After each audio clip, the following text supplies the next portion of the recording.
In this video, I'm going to show you exactly how to show multiple databases in one view in Notion, step by step. This is one of the most powerful Notion setups because it lets you manage work tasks, personal tasks, highlights, and more, all from a single page without jumping between databases. If you use Notion for productivity, project management, or daily planning, this is going to save you a ton of time. And before we jump in, if this tutorial helps you out, make sure to hit the like button and subscribe to the channel for more Notion tips and easy software guides. All right, let's get started. First, head over to the page where you want everything to live. In this example, we're starting inside a page called To Do. Once you're on the page, click anywhere and type /table. From the menu that appears, click on Table View. This creates a new table on the page. When Notion asks you what data source to use, click on New Empty Data Source.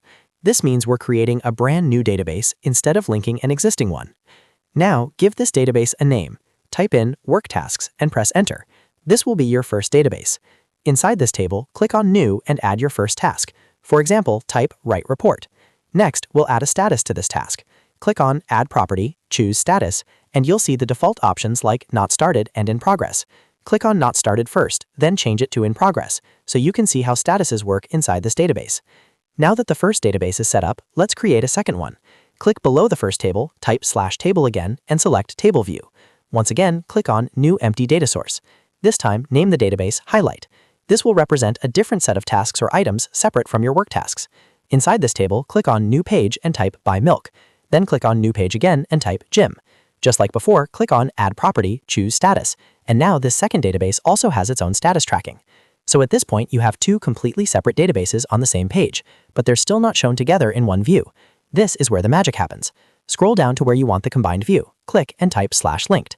From the menu, select Linked View of Data Source. Notion will ask you which database you want to link first. Click on Work Tasks. You'll now see a linked table that mirrors the Work Tasks database. Next, click on the database selector at the top of this linked view. From here, you can switch the linked database to Highlight, and now you're viewing the second database instead. You can also change the view type by clicking on Table, and you'll notice options like Personal or Other views depending on how your databases are set up. The key thing here is that you can switch between Work Tasks and Personal or Highlight databases instantly, all from the same section on the page. Try switching back and forth between the Work Tasks table and the Personal or Highlight table. You'll see that even though they're different databases, they can live together in one clean, unified workspace. This is incredibly useful for dashboards, daily planners, or team pages where you want everything visible without duplication. And that's it. You've successfully learned how to show multiple databases in one view in Notion. This setup makes your workspace more powerful, more flexible, and much easier to manage. If this video helped you, don't forget to hit the like button and subscribe for more Notion tutorials and software how-to videos. Thanks for watching, and I'll see you in the next one.